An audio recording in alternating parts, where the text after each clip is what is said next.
이 10조 원짜리 잠수함 계약을 딴 나라가 이겨서 오히려 자기 손발을 묶어버렸다면 진짜로 이긴 건 누구일까요? 일단 팩트부터 말씀드립니다. 7월 6일 캐나다 마크 카니 총리가 독일 TKMS를 우선 협상 대상자로 공식 발표했습니다. 한국의 장보고 3가 아쉽게 밀렸어요. 그런데 여기서부터 얘기가 살짝 이상해집니다. 캐나다 정부, 캐나다 언론, 캐나다 국방협회 이 세 곳이 하나같이 간발의 차이였다 이렇게 말하고 있어요. 그리고 이긴 독일은요, 이 계약 하나 따내려고 자기 함대용 초도함까지 캐나다에 넘긴 상태입니다. 2040년까지 다른 나라의 잠수함을 팔 여력이 사실상 사라진 거예요. 주류 뉴스에서는 한국 졌다 이 한 줄로 정리하고 넘어갔거든요. 근데 이게 그렇게 간단한 얘기가 아닙니다. 왜 몇 점 차이였는데도 되돌리기가 이렇게 어려운 상황이 됐을까요? 그리고 이겼다는 독일이 왜 앞으로 잠수함 시장에서 손발이 묶이는 그림이 됐을까요? 이 두 질문 잡고 이야기를 세 층으로 뜯어봅니다. 표면에서 캐나다에 실제로 무슨 일이 있었는지, 동기에서 왜 이렇게 결정됐는지, 그리고 결과에서 진짜 판은 지금 어디로 흘러가고 있는지. 이건 단순한 수주 실패가 아니에요. 네이토 동맹 구조라는 벽에 부딪힌 사건입니다. 그리고 그 벽이 어떻게 만들어졌는지 뜯어보면요, 이긴 쪽도 지금 좋을 게 하나도 없어요. 지상파 뉴스에서는 이 부분을 거의 안 다뤘습니다. 한국이 근소하게 졌다, 여기서 5분 만에 정리하고 넘어갔거든요. 근데 실제로 캐나다 정부가 왜 그렇게 결정했는지, 그 결정 이후 판이 어떻게 재편되고 있는지, 그리고 왜 이긴 쪽이 되래 몸이 굳어버렸는지 이 세 겹은 거의 짚어지지 않았어요. 여러분이 뉴스 보시면서 뭔가 얘기가 여기서 끝날 게 아닌데 하고 느끼셨다면 그 감각이 정확한 겁니다. 솔직히 까놓고 말해서 뉴스만 보고 있으면 이 구도는 절대 안 보입니다. 그래서 오늘은 이걸 표면부터 아주 꼼꼼히 들여다볼 거예요. 캐나다 정부가 절차를 어떻게 축약했는지가 첫째, 노르웨이가 어떤 카드를 뒤에서 꺼냈는지가 둘째, 그리고 사우디아라비아가 왜 지금 이 시점에 갑자기 큰 그림에 등장하는지가 셋째입니다. 그럼 표면부터 들어가 봅니다. 자, 팩트 확정부터 갑니다. 7월 6일 마크 카니 캐나다 총리가 독일 TKMS를 잠수함 사업 우선 협상 대상자로 공식 발표했습니다. 사업 규모는 20조 원을 넘어요. 물론 이건 최종 계약이 아니고 앞으로 2년에서 3년 정도 세부 조건을 협의하게 됩니다. 가격, 기술 이전, 서비스, 납기 이런 것들을 하나하나 다시 뜯을 거예요. 그래서 어떤 언론에서는 최종 계약이 아니니까 아직 희망이 있다 이렇게 말씀하시는 분들이 있었습니다. 그런데 솔직히 말씀드리면 재계약 가능성은 지금 시점에서 7대3, 안 좋게 보면 8대2 정도로 독일이 앞서 있어요. 20조 원짜리 사업을 다시 뒤집으려면 외교적으로 엄청난 충돌이 필요한데 캐나다 정부 입장에서 그걸 감수할 명분이 있어야 합니다. 지금은 없어요. 그런데 여기서 진짜 흥미로운 게 캐나다 안에서 이 결정에 대해 누가 뭐라고 했느냐입니다. 캐나다 국방협회 연구소, CDA 인스티튜트라는 곳이 있는데 이 연구소가 선정 발표 직전에 명시적으로 이렇게 요구했어요. 캐나다는 장보고 3를 도입해야 한다고요. 발표 나오기 직전이에요. 그리고 MI 연구소의 리처드 시무카라는 분석가는 방송에 나와서 장보고 3가 함체 크기와 확장성 측면에서 더 우세하다고 평가했습니다. 여기에 캐나다 공공정책 싱크탱크인 맥도날드, 로리의 연구소가 발표 이후에 이런 얘기를 냈어요. 독일 TKMS 선정이 캐나다 안보의 최선의 선택인지 상당히 의문이라고요. 이렇게 공식 발표를 냈습니다. 캐나다 안에서 세계의 주요 연구소가 다 이렇게 이야기하고 있다는 거예요. 캐나다 정부가 결정을 잘못했다는 게 아니라 정말 아슬아슬한 결정이었다는 게 팩트로 확인이 되는 겁니다. 그런데 여기서 하나 더 짚어야 할 게 있습니다. 이번 사업 선정 과정에서 논란이 됐던 부분이 있어요. RFP를 생략한 겁니다. RFP가 뭐냐? 제안 요청서인데요. 캐나다가 잠수함을 사고 싶다면 우리는 이런 조건으로 살 거다 하는 상세 조건을 엄청나게 두꺼운 책자로 만들어서 공급자한테 전달해야 정상이에요. 가격, 납기, 조달, 기획 이런 걸 한자 한자 다 명시하는 겁니다. 이걸 이번에 생략했어요. 대신 PPI를 채택했는데 제안 작성 지침이라고 부릅니다. RFP에 비해서 훨씬 더 조건이 대략적이고 세부 스펙 비교가 어려운 형식이에요. 그러니까 상세 스펙을 한자 한자 비교하면은 우리가 우세한데 캐나다 정부는 대략적인 정보만 요구했으니까 우리 강점이 흐릿해진 겁니다. 여기서 캐나다 정부의 논리 하나 짚어야 됩니다. 절차를 축약한 이유가 뭐였냐? 노후된 캐나다. 잠수함을 빨리 대체해야 됩니까? 선정도 빨리 해야 된다. 이 논리였어요. 그럼 여러분 이거 한번 생각해 보세요. 빨리 완성할 수 있고 빨리 공급할 수 있고 이미 실전 검증된 한국산을 사야 되는 게 맞잖아요. 논리가 안 맞는 거예요. 홈이면 됐을 일을 가래로 막고 있는 셈입니다. RFP로 촘촘히 비교했으면 나올 판단을 PPI로 얼렁뚱땅 넘긴 거고요. 그리고 그 얼렁뚱땅 넘긴 절차가 검증된 쪽을 걸러버렸어요. 이게 정말 우연일까요? 여기 발표 타이밍도 짚어야 됩니다. 캐나다가 이 결정을 하필 NATO 정상회의 직후에 발표했어요. 발표 시점만 조금 더 미뤄졌더라도 우리 쪽에 설득할 시간이 더 있었을 거라는 얘기가 나옵니다. 그런데 캐나다 정부가 빨리 결정해야 한다를 명분으로 밀어붙였습니다. 그러니까 절차 축약 논리하고 발표 타이밍 밀어붙이기 논리하고 두 개가 다 우리한테 불리하게 짜여 있었던 거예요. 캐나다 언론이나 국방 전문가들 중에서는 이번 결정 이후에도 한국과의 협력을 통해서 캐나다 방산이 한 단계 더 향상될 수 있는 기회를 놓쳤다. 이런 아쉬움을 여전히 표하고 있어요. 발표가 났는데도 발표 이후에도 이런 얘기가 계속 나온다는 게 무슨 뜻이겠어요? 캐나다 안에서도 이 결정이 완전히 정돈이 안 됐다는 겁니다. 자, 그럼 여기서 다들 이렇게 결론 내리고 싶어질 겁니다. 결국 기술이 조금 부족했던 거 아니냐. 근데 이 결론요 30초짜리입니다. 기술이 조금 부족했다는 얘기입니다. 독일 이 212 CD 모델이 페이퍼 잠수함이긴 하지만 그러니까 아직 건조가 안 됐고 설계 상태로만 존재하지만 조용히 잠수하는 기본 성능에서 뭔가 캐나다한테 어필한 자료가 있었을 겁니다. 여기에게 잘 안 걸린다. 조용히 다닐 수 있다. 이런 부분에 대해서 설득할 만한 뭔가가 있었던 거예요. 우리는 그걸 알 수는 없어요. 아직 배가 물에 안 떴으니까. 근데 같은 나토 동맹국끼리는 그런 미기밀 자료 정도는 오갈 수 있거든요. 그래서 근소하게 뒤집혔다. 여기서 끝내면 얘기가 참 깔끔합니다. 그런데 이 결론 30초짜리라고 말씀드렸잖아요. 왜냐하면요. 기술평가에서는 캐나다 자체 연구소들이 명백하게 우리 쪽 손을 들어주고 있어요. 조금 전에 CDA 얘기, MI 연구소, 시모카 얘기, 맥도날드, 로리의 얘기 다 드렸잖아요. 그리고 절차 자체가 이미 축약돼 있어서 세부 스펙 비교가 무의미해진 상태였고요. 그러니까 진짜 문제는 기술이 아니었어요. 판이 원래 우리 쪽으로 열려 있지 않았던 겁니다. 그럼 그 판이 어떻게 짜여 있었냐? 여러분 이거 한번 보세요. 여기서부터가 진짜입니다. 이번 캐나다 잠수함 사업에서 사실은 한국이 2대1로 붙은 겁니다. 왜냐하면요. 독일이 혼자 온 게 아니거든요. 노르웨이랑 공동 개발, 공동 건조를 하는 거예요. 그래서 캐나다 입장에서는 나토 동맹국 하나가 아니라 나토 동맹국 두 개가 팀으로 협상 테이블에 앉은 거고요. 우리는 그 두 개 나토 국가하고 혼자서 붙었어요. 여기서부터 판이 이미 짜여 있었던 겁니다. 뉴스에서는 계속 기술 얘기, 성능 얘기만 하는데요. 진짜 판을 짠 건 잠수함 회사가 아니에요. 노르웨이의 콩스베르그였습니다. 콩스베르그가 뭐냐? 노르웨이 최대 방산 기업인데요. 특히 해양 방산에서 어마어마하게 강해요. 미국이나 유럽 시장 진출도 이미 상당한 파워를 가지고 있고요. 그리고 이 회사가 가지고 있는 대표 카드가 뭐냐면 스텔스 미사일입니다. JSM이라고 부릅니다. 적 레이더에 안 걸리는 미사일이에요. 이거를 잠수함하고 조합하면 뭐가 되냐? 캐나다 해군이 원했던 지상 공격 능력을 우리 SLBM 아니어도 커버할 수 있는 구도가 만들어져요. 우리는 계속 수직 발사관 SLBM 이야기했잖아요. 우리 잠수함이 잠수한 상태에서 미사일을 기습 발사할 수 있다. 이거를 어필했는데 이 어필이 그렇게까지 설득력 있게 안다한 이유가 여기 있어요. 노르웨이가 이미 미사일 쪽 판을 커버해 줬거든요. 그러니까 우리 카드가 캐나다한테 결정적이지 않게 된 겁니다. 솔직히 이 부분은 사전에 좀 더 파악했어야 했어요. 우리도 영국이랑 팀을 맺은 상태였습니다.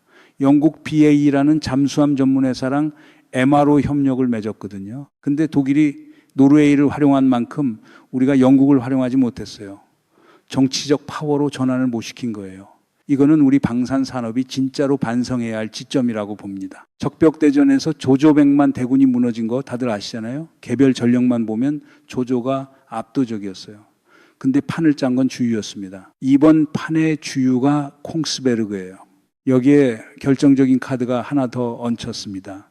초도함 양보 카드입니다. 원래 독일과 노르웨이가 잠수함을 공동 건조하면서 초도함, 그러니까 처음 만드는 배 두 척을 각자 한 척씩 가져가기로 돼 있었거든요. 그런데 이걸 둘 다 캐나다에 양보하기로 한 겁니다. 그래서 납기가 어떻게 됐냐? 작년에 제안했던 것 대비 올해 제안이 2년이나 단축됐어요. 2036년에서 2034년으로 앞당겨진 거예요. 캐나다 정부가 절차 축약 명분으로 뭐라고 했는지 기억나세요? 빨리 대체해야 한다 했잖아요. 납기 2년 단축 카드가 그 명분에 정확하게 맞물린 겁니다. 이게 우연이겠어요? 판이 하나부터 10까지 짜여 있었던 거고요. 우리는 붙기 전부터 헛발질을 시작한 거예요. 근데 초도함을 캐나다한테 넘긴다는 건 미검증 첫 배를 캐나다가 받는다는 얘기입니다. 배는 아파트 공사하고 비슷해요. 처음 만들 때는 도면대로 안 될 수 있고 문제가 생길 수도 있거든요. 그래서 보통 초도함 만들고 나서 2년에서 3년 정도 테스트하고 그거 다 수정한 다음에 두 번째 배를 만들어요. 근데 지금 캐나다는 그 테스트 리스크를 통째로 뒤집어 쓰기로 한 겁니다. 칼튼대 교수 한 분이 이 부분에 대해서 명시적으로 지적했어요. 우선 협상자 서명은 계약 보장을 안 한다는 겁니다. 이 말을 한국 쪽에도 전달하듯이 던졌습니다. 왜냐? 독일이 계약을 못 지키면은 캐나다는 즉시 대체 계약자를 찾아야 하는데 그 대체 계약자가 사실상 한국밖에 없거든요. 자, 그런데 여기서 진짜 웃긴 게 뭐냐면요. 이렇게 판을 짜서 이긴 독일이 이겨놓고 정작 자기가 걸린 겁니다. 이겨놓고 걸렸다는 게 무슨 소리냐? 이런 겁니다. 독일 잠수함 건조 슬롯이 몇 개인지 아세요? 노르웨이랑 합쳐서 동시에 2개예요. 딱 2개. 그리고 이번 캐나다 사업에 그 2개 슬롯을 다 배정했어요. 초도함 2척을 다 캐나다에 넘기기로 했으니까요. 이게 뭘 뜻하냐? 2040년까지 독일은 다른 나라의 잠수함을 추가로 팔 여력이 사실상 없어졌다는 겁니다. 캐나다 물량 소화하기도 빠듯해요. 그럼 이 병목을 어떻게 풀 거냐? 독일이 지금 스페인 나반티아라는 조선소를 끌어들이려고 하고 있어요. 나반티아가 잠수함 만드는 시설이 있거든요. 근데 얘들이 자기 잠수함을 만들다가 문제가 생겨서 다 만든 배를 반으로 잘랐다 붙였다 하다가 신뢰도가 많이 떨어진 상태예요. 이런 데를 끌어들여야 될 만큼 독일이 지금 다급하다는 거고요. 그리고 3국 공동 생산이 되면 어떻게 되냐? 각자 나라가 다르고 회사가 다르니까 조율 비용이 어마어마하게 늘어요. 생산 속도가 빨라지는 게 아니라 오히려 느려집니다. 그러니까 독일은 스페인을 끌어들여도 병목이 안 풀려요. 오히려 지연이 될 가능성이 높습니다. 정리하면 이렇게 됩니다. 독일이 이번 판을 딴 순간 스스로 다음 판에서 손을 뺀 겁니다. 이 얘기가 왜 무겁냐면요. 딱 아랫돌 빼서 윗돌 괴는 셈이에요. 자기 함대용 초도함을 캐나다에 넘기고 나반티아까지 끌어들여서 병목을 풀려고 하는데 그러는 사이에 사우디도 그리스도 페루도 다 열려있는 문이 됩니다. 이거 웃을 일이 아닙니다. 생각해 보세요. 설계도만 보고 20조 원을 걸었다는 얘기예요. 이 정도면 캐나다 국방부가 아니라 크라우드 펀딩 얼리버드 서포터인데요. 그런데 그 크라우드 펀딩 하나 지원해 준 대가로 앞으로 5년 이상 다른 시장에 못 나가게 된 상황입니다. 그럼 그 열린 문들 어디에 있냐? 여기서부터 진짜 판이 보입니다. 일단 캐나다 손실은 명확한 아쉬움입니다. 캐나다 수주가 성공했으면 그 다음 국가로 K 잠수함이 훨씬 수월하게 확산됐을 거예요. 이건 부정 못합니다. 근데 판 자체가 축소된 게 아니에요. 오히려 확장 각도가 열렸다고 봅니다. 왜냐면요, 독일이 손을 뺐거든요. 첫째, 사우디아라비아. 이게 지금 가장 큰 판이에요. 사우디는 현재 잠수함이 한 척도 없는 상태입니다. 그런데 얘네가 이란과의 실전에서 배운 게 있어요. 이란이 드론으로 사우디 정유 시설이랑 군사기지를 정확하게 때렸거든요. 그러니까 사우디 입장에서 드론 공격이 안 걸리면서 반대로 이런 핵심 시설을 타격할 수 있는 무기가 절실합니다. 잠수함이 정확히 그 자리예요. 물속에 있는 잠수함은 드론이 못 잡거든요. 그리고 우리 SLBM은 수중에서 기습 발사가 가능합니다. 사우디한테 이거 어마어마한 카드예요. 그리고 사우디 시장에는 독일이 진출을 못하고 있어요. 원래부터 없었고 지금 캐나다에 물려 있어서 앞으로도 못 옵니다. 경쟁자는 프랑스의 쇼트핀 바라쿠다 정도인데 이거 가격도 비싸고 수직 발사관도 없어요. 사우디가 필요한 SLBM 카드가 없다는 얘기입니다. 그러니까 사우디 시장에서 우리가 유리한 조건에서 시작해요. 둘째, 그리스. 그리스가 재밌는 게 나토 소속이면서 같은 나토 국가인 튀르키예하고 진짜 심각하게 사이가 안 좋아요. 키프로스 문제로 실질적 갈등 상태예요. 근데 독일이 뭘 했냐? 이 와중에 튀르키예한테도 잠수함 팔고 그리스한테도 똑같은 잠수함을 팔았습니다. 야, 이 치사한 사람들. 자기 옆집이랑 싸우고 있는데 우리 집 열쇠까지 그 옆집이랑 나눠 가진 격입니다. 그리스가 이제 여기에 대해서 좀 개운차는 감정이 있어요. 우리한테 열린 창이 여기 있는 거고요. 셋째, 페루. HD 현대중공업이 이미 페루와 잠수함 공동 설계 계약을 체결했습니다. 모델은 HDS 1500, HDS 1800이라고 하는데요. 장보고 3보다 작은 엔트리 모델이에요. 가격은 장보고 3의 절반 이하 수준입니다. 참고로 장보고 4만 척이 대략 1조 원이에요. 성능은 조금 떨어지지만 대신 척수를 많이 확보할 수 있어서 예산이 빠듯한 중소국가한테 매력적입니다. 페루가 이걸 채택하고 나면 남미 다른 국가들 그리고 아시아 중소국들도 뒤따라올 여지가 큽니다. 여기에 필리핀도 있어요. 필리핀은 진작부터 한국 잠수함에 관심이 많았는데 비용 부담이 커서 경량화된 잠수함 수요가 큽니다. HD 현대중공업 엔트리 모델이 딱 맞는 자리예요. 이집트도 잠재 시장이고 폴란드는 추가 도입 얘기가 계속 나오고 있어요. 인도네시아는 지금 프랑스 스콜페를 도입한다는데 이거 좀 오래된 모델인데다가 최신 발전이 좀 덜 돼 있어서 시간 지나면 재검토 여지가 있습니다. 이렇게 놓고 보면 열린 문이 정말 여러 개예요. 물론 우리가 반드시 짚고 넘어가야 할 실패도 있습니다. 작년 폴란드 잠수함 사업에서 우리는 스웨덴한테 졌어요. 그때 우리도 잠수함 한 척 공짜로 주는 카드를 냈는데 스웨덴이 우리보다 더 좋은 잠수함을 공짜로 줬거든요. 이런 부분에서 낚기, 엔트리 모델, 성능 조합이 세 가지 방정식을 다시 짜야 됩니다. 이건 우리 산업이 배워야 할 숙제예요. 자, 그럼 처음 던졌던 그 질문으로 돌아가 봅니다. 처음에 이렇게 물었습니다. 20조 원짜리 잠수함 계약을 딴 나라가 이겨서 오히려 자기 손발을 묶어버렸다면 진짜로 이긴 건 누구냐고요. 이제 답이 좀 보이시죠? 우리가 진 건 한 판이었고 그 한 판을 딴 쪽이 자기 손발을 묶었어요. 그리고 그 사이에 사우디, 그리스, 페루 열린 문이 3개 이상입니다. 뉴스에서 한국 졌다 이 한 줄로 정리했던 그 사건이 이렇게 보면 완전히 다른 그림이에요. 여러분이 뉴스 보시면서 뭔가 얘기가 여기서 끝날 게 아닌데 하고 느끼셨던 그 감각, 그게 정확했던 겁니다. 판이 우리 쪽으로 넘어오고 있어요. 근소한 차이로 진 이번 판이 오히려 다음 판을 우리한테 열어준 거예요. 그리고 여기서 진짜 아이러니가 하나 있습니다. 우리가 그동안 독일한테서 잠수함을 18척이나 샀거든요. 우리 장보고 3회도 독일 MTU 사디젤 엔진이 들어갑니다. TKMSJ 장비도 조금 들어가 있고요. 그러니까 독일 입장에서 뭐냐? 자기가 기술 가르쳐준 나라가 이제 자기 엔진 얹고 자기 시장을 위협하는 그림이에요.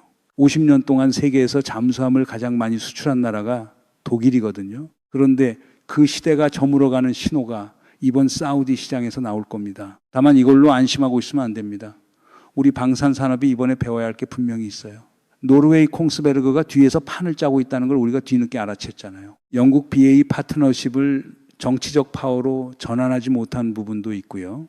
독일이 만만디 정서로 너네가 필요하면 사겠지 하다가 필요할 땐 초도함까지 던지는 공격적 정치 플레이로 전환한 그 흐름을 우리는 마지막까지 못 따라잡았습니다. 이건 어느 정부의 책임 문제가 아니라 우리 방산산업 전체가 학습해야 할 대목이에요. 근데 여기서 진짜 무거운 질문이 하나 남습니다. 독일은 이미 스페인 나반티아 카드를 만지작거리면서 다음 판 병목을 풀려고 하고 있습니다. 삼국 공동 생산이 잘 안 될 걸 알면서도 억지로 판을 넓히고 있는 거예요. 그럼 우리는요, 사우디 결정이 나올 시점에 우리가 이번 캐나다에서 배운 교훈을 진짜로 반영하고 있을까요? 아니면 또 노르웨이급 히든 파워가 어디선가 조용히 판을 짜고 있는데 우리만 마지막까지 몰랐다는 얘기를 반복하게 될까요? 이 부분은 정말 마음 놓기 어려운 지점입니다. 이 흐름이 어디로 가는지 사우디 결정 시점을 놓치지 않으시려면 구독해 주십시오. 다음 편에서는 이 사우디 시장 구도를 그리고 프랑스 쇼트핀 바라쿠다와의 실제 경쟁 구도를 훨씬 더 깊이 들여다볼 예정입니다. 좋아요와 알림 설정도 같이 눌러주시면 사우디 첫 신호가 뜨는 순간 여러분 화면에 먼저 뜹니다.